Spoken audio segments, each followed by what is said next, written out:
अल्हम्दुलिल्लाह नहमदुहु व नस्तईनुहु व नस्तगफिरुहु व नु'मिनु बिही व नतवक्कलु अलैहि व नऊज़ु बिल्लाहि मिन शुरूरि अनफुसिना व मिन सय्यिआति अमालिना। अम्मा बाद, अऊज़ु बिल्लाहिस समीइल अलीम मिनश शैतानिर रजीम। बिस्मिल्लाहिर रहमानिर रहीम। खलक़स समावाति बिगैरि अमदिन तरौनहा व अलक़ा फिल अर्दि रवासिया अन तमीद बिकुम व बस्सा फ़ीहा मिन कुल्लि दाब्बतिन व अंज़लना मिनस समाई माअन फ़अंबतना फ़ीहा मिन कुल्लि ज़ौजिन करीम। सदक़ल्लाहुल अज़ीम। हर किस्म की हम्द व सना अल्लाह रब्बुल आलमीन के लिए, जिसने सारी दुनिया जहान को पैदा फरमाया और लाखों करोड़ों दुरूद व सलाम आमिना दिलाल पैगम्बर हुस्न जमाल साहिब शरफ़ कमाल सारी कायनात के सरदार हज़रत मुहम्मद रसूलुल्लाह सल्लल्लाहु अलैहि वसल्लम की ज़ात वाला सफ़ात के लिए। तो नाज़रीन, ये जो आयत मैंने आपके सामने तिलावत की है, ये सूरह लुक़मान की 10 नंबर आयत है। इसमें अल्लाह ताला ने अपनी कुदरत कामिला, अपनी ताकत, अपनी जबरत सतवत का खूब इजहार फरमाया है। तो कबल इसके कि हम इस पर कुछ मज़ीद गुफ्तगू करें, आपसे हस्ब सबक ये रिक्वेस्ट है कि हमारी इस गुफ्तगू को आप ख़ुद भी सुनें और अपने दोस्तों अहबाब को भी इसमें शामिल किया करें, ताकि ये अल्लाह के जो दीन की बातें हैं ये आप तक भी पहुँचे और ज़्यादा से ज़्यादा लोगों तक भी पहुँचे। शायद कि हमारी और आपकी ये छोटी सी मुश्तरका काविश हमारे लिए आखिरत में नजात का सबब बन सके। अल्लाह ताला कबूल व मंजूर फरमाए, आमीन सुम्मा आमीन। तो अल्लाह ताला फरमाते हैं, खलक़स समावाति बिगैर अमदिन तरौनहा, कि उसी अल्लाह ने आसमानों को पैदा किया है बग़ैर सतूनों के जिसे तुम देखते हो। व अलका फिल अर्द रवासिया, और फिर उसने ज़मीन पर पहाड़ों को कायम कर दिया, अन तमीद बिकुम, ताकि वो ज़मीन अच्छी तरह अपनी जगह पे ठहर सके, हिलजुल ना सके। व बस्सा फ़ीहा मिन कुल्लि दाब्बतिन, और फिर उसने इस ज़मीन पर चौपायों को फैला दिया, जिसका तुम गोश्त भी खाते हो, जिसको तुम सवारी के लिए भी इस्तेमाल करते हो और वो तुम्हारे दीगर बहुत से भी काम आते हैं। व अंज़लना मिनस समाई माअन, और फिर अल्लाह ताला फरमाते हैं कि हमने आसमान से बारिश को नाज़िल फरमाया, यानी पानी को उतारा। फ़अंबतना फ़ीहा, तो फिर इससे, इस बारिश के पानी से ज़मीन से तरह तरह की जड़ी बूटियाँ, तरह तरह के गल्ले, अनाज, फल फूल पैदा हुए। मिन कुल्ले ज़ौजिन करीम, और हमने सबको जोड़ा जोड़ा बनाया। ये अल्लाह ताला ने अपनी कुदरत कामिला का इजहार फरमाया है।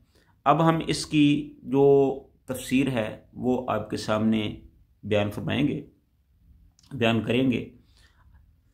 तो अल्लाह सुब्हानहु व तआला अपनी कुदरत कामिला का बयान फरमाते हैं कि ज़मीन व आसमान और सारी मखलूक का खालिक सिर्फ वही अल्लाह है। उसी ने आसमानों को बेसतून, यानी बगैर सतूनों के ऊंचा पैदा किया। तो इसके दो मानी किए हैं मुफस्सिरीन ने। एक तो ये है कि ऐसे सतूनों के बगैर बनाया है जो हमें नज़र नहीं आती, यानी सतून तो हैं लेकिन हमें नज़र नहीं आते। और कुछ ने इनका तर्जमा किया है कि सतून बनाए ही नहीं, ये बगैर सतूनों के ही बनाया गया है। तो बहरहाल ये दोनों तरह ही सही है। ये अल्लाह की कुदरत है, उसने जैसा भी इसको बनाया, जैसा भी हमें नज़र आता है, वो एक अल्लाह की लाजवाल खलक है, अल्लाह ताला की एक लाजवाल पैदा की हुई चीज़ है जिसका कोई सानी नहीं है।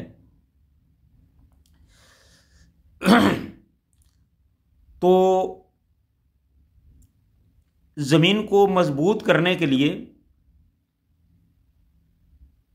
और इसको हिलने से रोकने के लिए इस पर पहाड़ों को मेघों की तरह गाड़ दिया, कायम कर दिया کہتے ہیں کہ جب زمین کو اللہ تعالیٰ نے پیدا کیا تو وہ زمین جو تھی وہ پانی پر اس طرح ہلتی تھی، تیرتی تھی جیسے کشتی تیرتی ہے اور ہچکولے لیتی ہے۔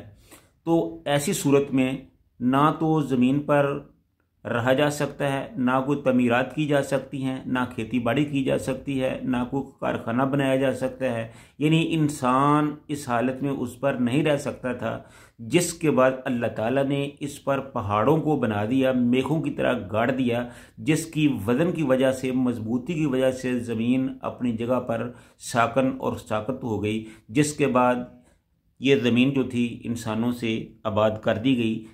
انسانوں نے اس پر اپنے رہنے کے لیے مکان بنائے، کھیتی باڑی کے لیے زمین کو ہموار کیا، پانی کا انتظام ہوا، پھر صنعتیں لگیں، جو پھر آپ سب کچھ دیکھ رہے ہیں یہ اللہ تعالیٰ نے اس زمین پر کیا۔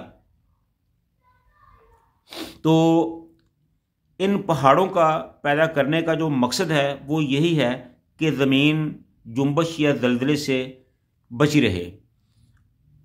اس قدر قسم قسم کے جاندار اور خالق حقیقی نے پیدا کیے ہیں کہ آج تک ان کا کوئی حصر نہیں کر سکا، حساب نہیں کر سکا۔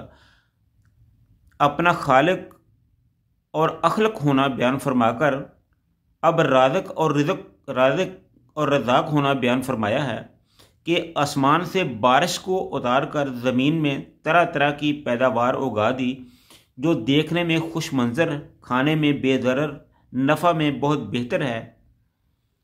شعبی کا قول ہے کہ انسان بھی زمین کی پیداوار ہے، جنتی کریم ہیں اور دوزخی لعیم ہیں۔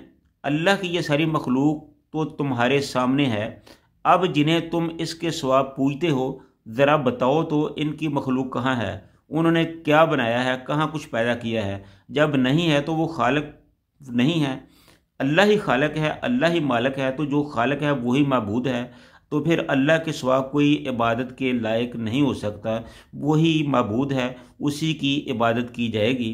اور اگر اس کو چھوڑ کر کسی اور کے ساتھ کسی اور کو عبادت میں شریک کیا جائے گا تو یہ سخت ناانصافی اور اللہ کے ساتھ شرک ہوگا، جو کہ سراسر ظلم اور زیادتی ہے، اور بے عقلی اور بے علمی اور بے سمجھی پر موقوف ہے۔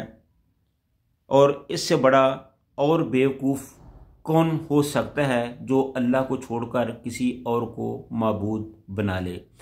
تو ناظرین، اس آیت میں اللہ تعالیٰ نے اپنی قدرتوں کا وسیع پیمانے پر ذکر کیا ہے۔ تو ہمیں چاہیے کہ اللہ تعالیٰ کی بنائی ہوئی ان نعمتوں کو استعمال کریں اور اس کی شکر گزاری بھی کریں، اور اس کی شکر گزاری کرنے کا بہترین طریقہ یہ ہے کہ اس کی عبادت کی جائے، اس کے لیے نماز، روزہ، حج، زکوٰۃ اور دیگر نیک کام جو ہیں وہ کیے جائیں، اور صرف اسی کے لیے مخصوص کیے جائیں۔